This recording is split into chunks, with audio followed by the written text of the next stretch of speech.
You want to perform keyword research to create higher quality content for consumers in your area? I'm so damn proud of you right now. Fire up your laptop!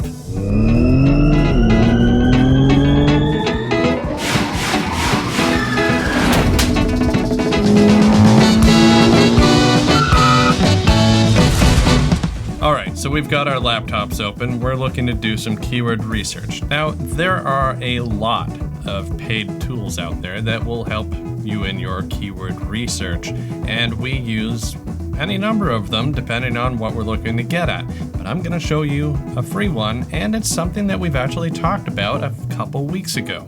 It's ChatGPT. Yeah, you don't even need to use the paid for version. You can use the free one and still get a pretty good idea. So, we've already created a ChatGPT account, of course, because, well, we're interested people, so we've been playing with ChatGPT for some time now. Here we are, we're at the home page. Now, let's remember, if we look at the bottom, we can see the little warning note that says ChatGPT may produce inaccurate information about people, places, or facts. Luckily, we're not asking it about those things. We're actually giving it a pretty easy softball pitch that it can get us started in the right way. So let's say, here I am, I'm going to put on my Volkswagen dealership marketing director hat. Forgot it. But we can still act like we're doing that.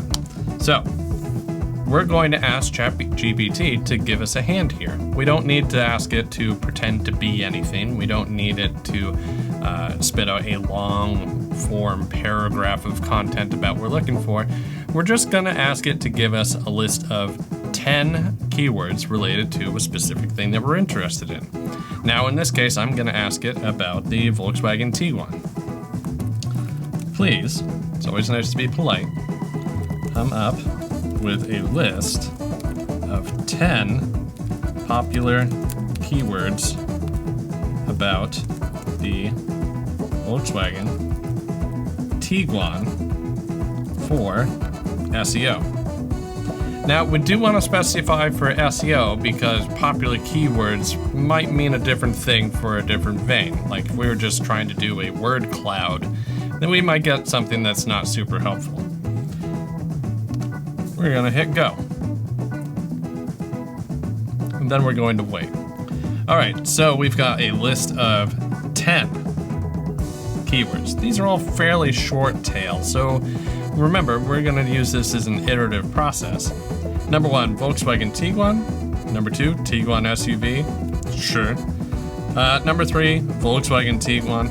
Now, those are pretty basic. We can basically toss those out. It's a little bit too obvious. But Tiguan features, Tiguan price, Tiguan specifications, Tiguan performance, Tiguan interior, Tiguan exterior design, Tiguan review, Tiguan review. Now, these are all things that you can use as a starting point. Remember, we're not using ChatGPT to perform anything that's going to be the final version of anything. We're using it to help us along. It's our little digital intern.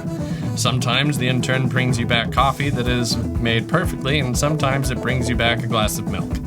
You're going to have to just work with it. Now, because it knows what I asked initially and it has provided an answer, we can ask it to iterate on what it's already presented. Now, these are pretty short tail, and a longer tail keyword tends to be easier to rank with, and maybe if we just ask it, hey, give me something a little bit longer tail, it might come up with something more useful. Please, stay polite. Give me another list of keywords that would be considered long tail.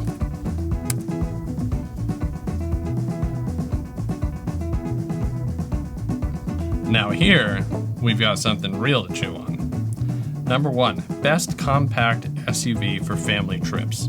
If that's not the headline of the piece you're going to write to try to optimize for it, I don't know what is. Number 2, Volkswagen Tiguan versus Honda CR-V, a detailed comparison. That's going to be a really useful piece of content for your website to have on it for a person who's shopping these two models. They're direct competitors. top safety features in the Volkswagen Tiguan. Another good one. So we've got a list of 10 ideas here for us to start working with, and based on these, I kind of like them all. And from here, we can then use ChatGPT to ask us, well, can you give us an outline for what this piece might look? That's beyond keyword research, so we're not going to do that now, but hey, you got a good starting point, right? Now, if you're looking to run with one of these, a great next step would be search for it. In your local market, you might see, well, some of your competitors are showing up for these terms, and some of them might just be wide open space, just waiting for you to write a great piece of content for it. If you're looking for additional information like keyword difficulty and traffic numbers, well, you're going to have to pay for a paid tool to get that kind of information. And that might be super useful for you, but if you're just looking to get that first step up the ladder, this is a great one to take. Now, if you're looking for additional information like keyword difficulty, traffic, you're going to need to use a paid tool like SEMrush, Moz, Mangools. There's any number of them out there, and the 3 that I've listed are already good ones. But you might have one that you're already using and you love as well. Feel free to grab this list, plug them into that tool, and see what it gives you for additional information. And if you want more ways to set your dealership up for success, connect with Wikimotive on LinkedIn, Facebook, YouTube, and Instagram for more ways to optimize your dealership's online presence and sell more cars.